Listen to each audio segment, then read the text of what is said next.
few years ago, at the end of the show, a man come up to me from the audience. He had his arm in his mouth up to his elbow, for real. I am not making this up. I was looking straight at this man. His arm was in his mouth to the elbow. I was like this. And I said, that's impossible. Take it out. The man pulled his arm out. He was an amputee. He had his arm cut off right there. True story. Relax. Nothing to worry about. I know what I'm doing. For those of you who don't know what's happening, I'm in full control of the muscles in the throat, the pharynx and the epiglottis. Those are the muscles above the esophagus, and that's where the blade goes into the esophagus. Longer ones later will go further down into other areas like, I don't know, the fallopian tube, I guess, somewhere down there. And it's all right because I'm protected by this special water from India, from the banks of the River Ganges. Nothing to worry about. It's totally safe. All the necessary precautions have been taken.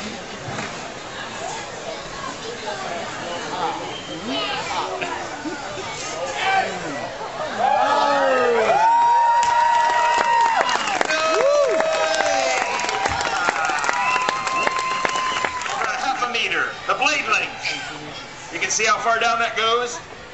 And don't take pictures now. If you show it to someone, they'll say he's not swallowing it. It's on the outside. You see how far down it goes. Something else I'd like to inform you of. I am not a masochist. I respect my health. I'm in fine health. This has no adverse effect on me at all. I wouldn't do it if it did. And I'm not possessed with an oral fixation. I'm straight.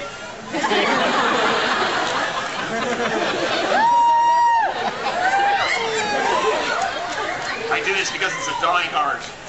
It is. There used to be over 100 sword swallowers 50 years ago. Today there's very few. It's because there used to be over 100 traveling independent carnivals, and every one of those carnivals had a sideshow, and every sideshow had a sword swallower. It's a fact. Today there are no more sideshows. No, there's one that's still going. It's been going for about 60 years. Ward Hall and Chris Christ. Fails to stop. There's only two major carnivals now, big corporate carnivals. I know, I grew up in a carnival family. I used to dream about running away and joining a normal one. I had an uncle on my dad's side of the family, Uncle Gerald. He was a fire eater and sword swallower for a few years after WW2. He traveled with the carnivals. He taught my brother and I. Mom was real pleased with that. Brother used to swallow swords, no more. Now he swallowed a sword once, it was way too long. I warned him, he didn't listen to me. I don't know. He doesn't swallow swords anymore, folks, no, but now he has a job working in the parking lot, picking up papers.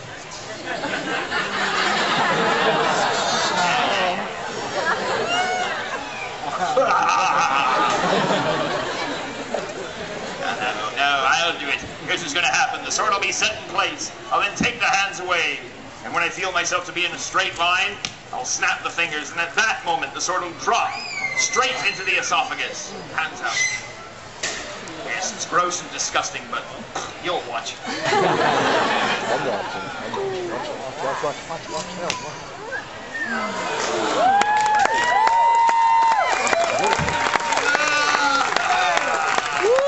I will expose it. I will show you it's a trick. The rubber tongue, the bent needle, not this. This is a solid spike. And in a minute, I'm going to pound this spike into my skull. For your entertainment pleasure. This isn't for everyone. If you're having a little bit of a hard time with the sword swallowing, don't watch this. This isn't for you. This is for the connoisseurs. If you're squeamish, don't look. Just put your head down, and I'll tell you when it's out. Lift your head up, because I'm going to do it. I'm going to pound the spike into my skull. If you're squeamish, don't look. Just put your head down, because I'm going to do it. Now would be a good time. Put your head down. The center of the skull, that would be if you drew an imaginary line from the top of the head into the chin, and from ear to ear, the center of the skull would be exactly, that's it right here.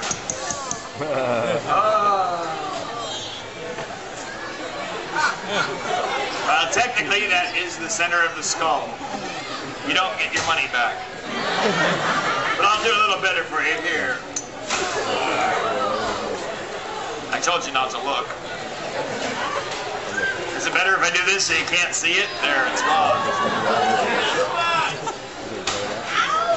Don't laugh. I sneezed last week. I nailed a kid to that tree over there. Look, folks, that's entertainment. You can lift your head up. If It's out. Water from India.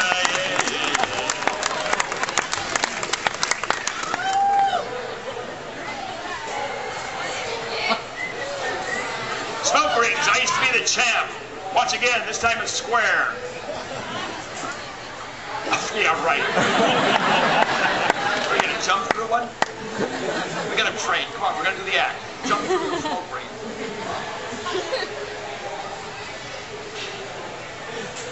No, keep watching. Look, still burning. Here.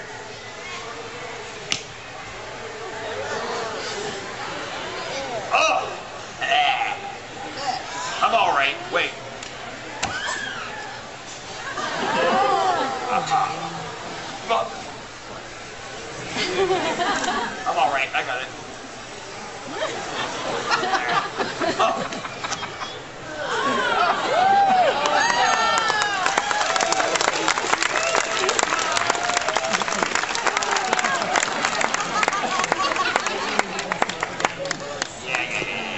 This next blade here, this is a Malaysian Chris, a ceremonial sword with a dragon on the face of the hilt. The tongue of the dragon is the sword. But notice the blade moves from side to side. Watch the Adam's apple. As this one goes down, you can see the Adam's apple move from side to side as well, like this. No, the Adam's apple is not like that from the sword. It's normal for anyone's Adam's apple to do that. You all have that flexibility as well. It's just that you've never checked. And if you look around now, you'll see people checking.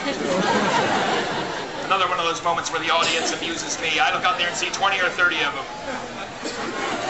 Thank you, thank you, thank you, thank you. You know who you are.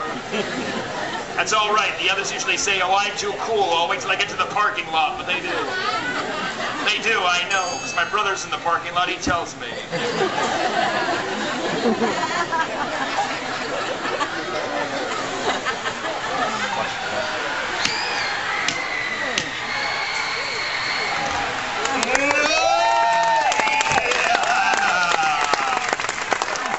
There isn't a possible way it will collapse.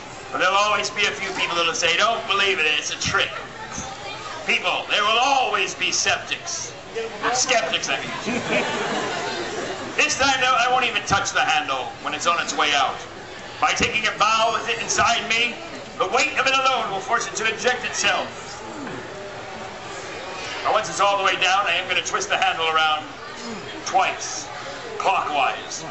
Because last show, I think I did it counterclockwise, and my butt almost fell off, so I'm just going to tighten it back up while I'm down there. Keep the butt screwed right.